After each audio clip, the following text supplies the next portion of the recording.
O jornalismo agora ele está em alta, é isso que eu tenho para dizer. Então é uma guerra que a gente está na linha de frente, estamos lutando e estamos mostrando, deixando a sociedade informada. Estamos na linha de frente dessa trincheira junto com os médicos, entendeu? Junto com os gestores públicos responsáveis. Porque é um momento onde você tem que esquecer a ideologia, você tem que esquecer se o cara é de direita. Tudo bem, cada um vota em quem quer, sabe? A questão não é esquerda e direita, a questão que atinge a todo mundo. Nós precisamos pensar coletivamente. Essa coisa que o presidente falou, de invadir os hospitais, é uma coisa fora do comum, né? É importante para o jornalista agora, ele ter muita responsabilidade. Essa informação vem combater essa loucura, né? Essa coisa de negar, de falar que a Terra é plana, que o vírus não existe, que isso é uma invenção da China, sei lá, essa gente maluca, né? Nesse sentido, a gente precisa mesmo trabalhar mais e mais e trazer mais e mais essa consciência, né, para as pessoas. Eu estou fazendo essa cobertura em especial para duas revistas, para a revista Veja e para a revista Piauí. Assim que começaram a aparecer as vítimas, eu fui à casa dessas pessoas, na casa das famílias que perderam essas vítimas, né? Eu fui fazer uma família, por exemplo, o personagem, a pessoa tinha perdido o pai e o marido. Dia 22, o meu pai faleceu. E no dia 25, faleceu meu marido. Tem que ter muito cuidado com esse personagem, com essas pessoas. É importante a pessoa ver que ali existe gente, né, que se perde vidas. E essa é a minha postura nessa cobertura, tem sido muito essa, dessa abertura, né, de saber e ver o que está acontecendo. Ver o sofrimento das pessoas, ver como elas perdem assim rapidamente, sabe, como as coisas acontecem assim voando. Às vezes é um dia, 2, 3, a pessoa falece. Eu me lembro, por exemplo, um dia que eu fui à Vila Formosa, cemitério de Vila Formosa, eu ainda não tinha fotografado a dor. E esse dia foi de uma intensidade, porque era um enterro atrás do outro. E ali você começa a ter a dimensão do que é realmente a perda, né?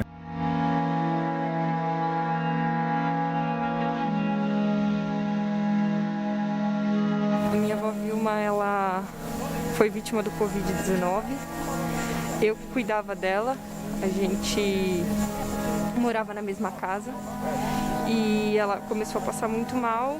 E não se trata de fotografar caixão, sabe? Tem uma coisa que eu não me preocupei muito nessa cobertura, foi em ter essa coisa icônica do caixão, ou de um monte de vala aberta e tal, até porque isso já foi feito. Minha intenção realmente era mostrar como é que as pessoas estão vivenciando esse luto, ou não luto, né? Porque na verdade você não vê o morto, não tem velório.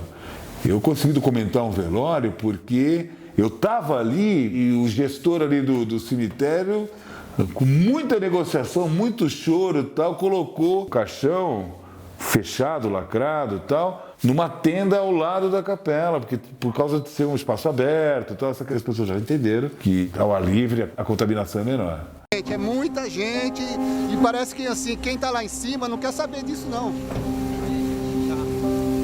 Essa situação em Vila Formosa me trouxe assim para o chão mesmo, né? Você falar, olhar, ver as pessoas sofrendo. Teve uma família, essa que abre a matéria, inclusive, eles descobriram na hora que o pai, no caso, tinha morrido de Covid. Estava lá no atestado de óbito, né, que acompanha o corpo, o código, né, que é D3, que é o código de Covid. Então eles nem sabiam exatamente o que estava acontecendo. Era uma família simples, de gente simples e amorosa, né? Você nota isso, né? Que eles tinham um amor muito grande pelo falecido. E isso é muito emocionante, né? Graças a Deus, nós como seres humanos, a gente tem uma condição de sentir o sofrimento do outro, a empatia, né, que a gente chama. A pessoa é capaz de se colocar no lugar, não todos, infelizmente, mas a grande maioria dos seres humanos é assim, se colocar no lugar do outro, entender o sofrimento do outro. E isso vai criando uma consciência, né? Uma consciência de vida, de civilização. Então esse momento é um momento assim de grandes reflexões, né?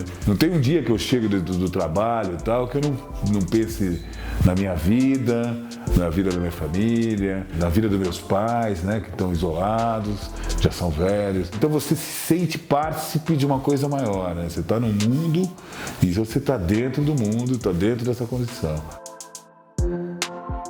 Eu sempre tive esse tesão, esse desejo assim de cobrir uma guerra, né? Eu nunca imaginei que a gente ia vivenciar isso dessa maneira, né? Que essa situação de pandemia seria a nossa guerra, porque é uma coisa que atinge a todos, sem discriminação de raça, de cor, condição social, de idade até. Quer dizer, é uma condição de toda a sociedade. Nada mais democrático do que esse vírus.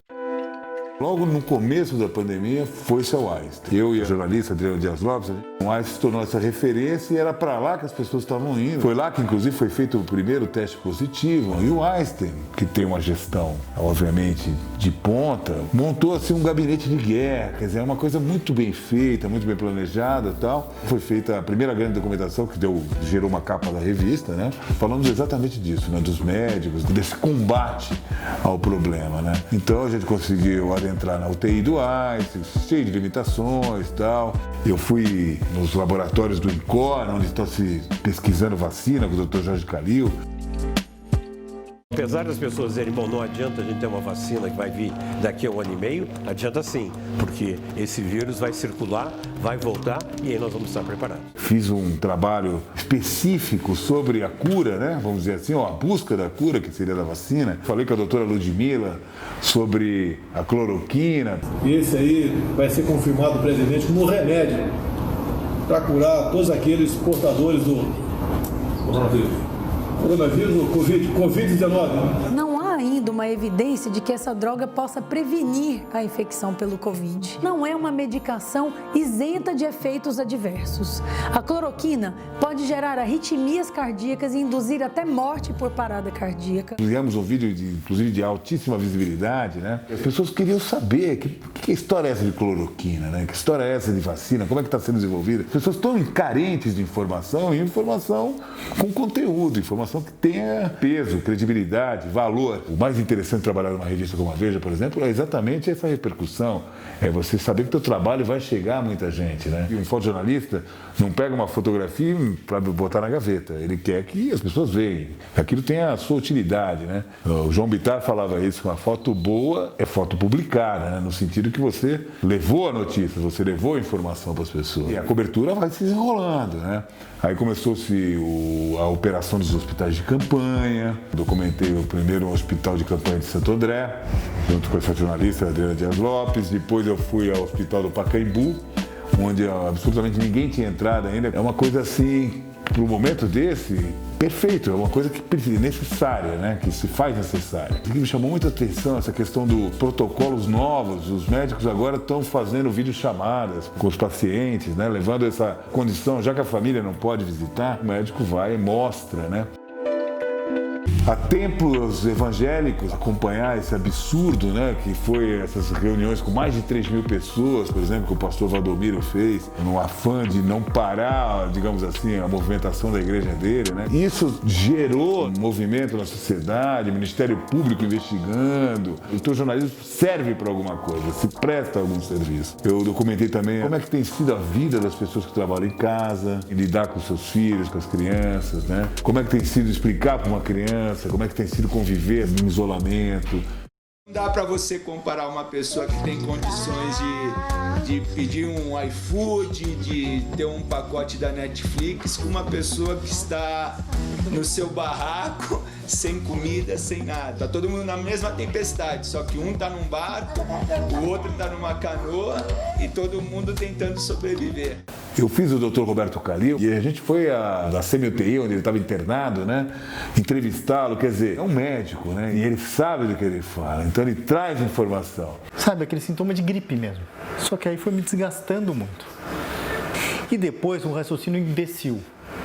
Como eu estou no ambiente hospitalar, vi 300 pacientes com coronavírus, nós já estamos imunes a isso. Cada vez que eu vou num lugar desse, de altíssimo risco, porque você entrar numa UTI, você está vendo o vírus de perto. Você entrar num hospital de campanha, aquilo é um bolsão de vírus, não tem um...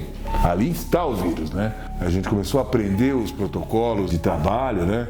Como se desinfetar, como se preparar para adentrar um lugar desse, como se proteger, né? Os famosos EPIs, né? Os equipamentos de proteção individual.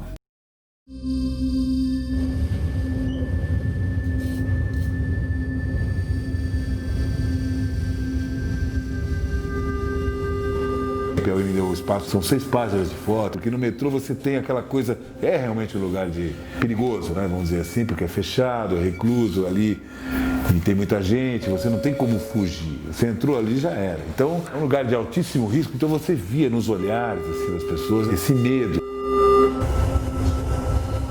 Fez um conjunto de imagens, muito bem editado pela Maria Cecília Amarra, né? Porque ela que teve essa percepção para amarrar essas fotos através do olhar dessas pessoas. A imprensa, o jornalismo, vem sofrendo ataques constantes. É como se o jornalista fosse inimigo da sociedade. É como se o jornalista ele quisesse, de alguma maneira, por ser um cara, sei lá, na cabeça desses malucos, um cara de esquerda, como se ele quisesse prejudicar a sociedade como um todo, né? Está se criando um estigma em cima do jornalismo. E agora, graças a essa atuação do jornalista, graças a essa cobertura, as pessoas estão entendendo que essas informações são mais confiáveis. Não é uma bobagem dita por qualquer maluco na televisão, incluindo o nosso presidente. E eu vejo assim que está mudando, Então, por exemplo, o meu pai é um cara que votou no Bolsonaro. Ele outro dia veio fazer um meia-culpa para mim, que me impressionou, entendeu? Falando, esse cara é um completo maluco, porque meu pai é um cara informado, lê jornal, lê revista. Então, quando ele começou a ver essa loucura, sabe, esse negacionismo e essa coisa chula de ficar gritando, falando numa reunião de ministério, falando palavrões de baixo calão, falando coisas horríveis, aí ele quebrou, entendeu? Quebrou o paradigma, quebrou essa resistência, né? O cara, pá, caiu a ficha. Então, a desinformação é o grave problema dessa época, eu vou dizer assim, né, que a gente está vivendo. E as pessoas já se tocaram, os políticos já se tocaram, se fazem disso uma arma. As pessoas estão se informando através de memes, através de fake news, de WhatsApp, né, aquelas coisas, aqueles grupos de WhatsApp. Então teve o cara que falando do vinagre, que o vinagre era melhor que o álcool gel, que o que matava o vírus era o vinagre. Quer dizer, o cara se colocando como químico e tal. E no caso do vírus, que a gente está vendo esse conflito, né? Essa questão do presidente negar a existência do vírus, negar o perigo, negar o problema, tá dando no que está dando. Eu acho que o nosso trabalho agora é tão importante quanto o dos médicos. Essa informação é que está levando as pessoas, sabe, a ficarem em casa. Essa qualidade dessa informação que está levando as pessoas a se preocuparem, a usarem máscara, criarem um distanciamento social, a fazerem, sabe, um trabalho enquanto sociedade, onde todos estão envolvidos, né? Todos estão envolvidos.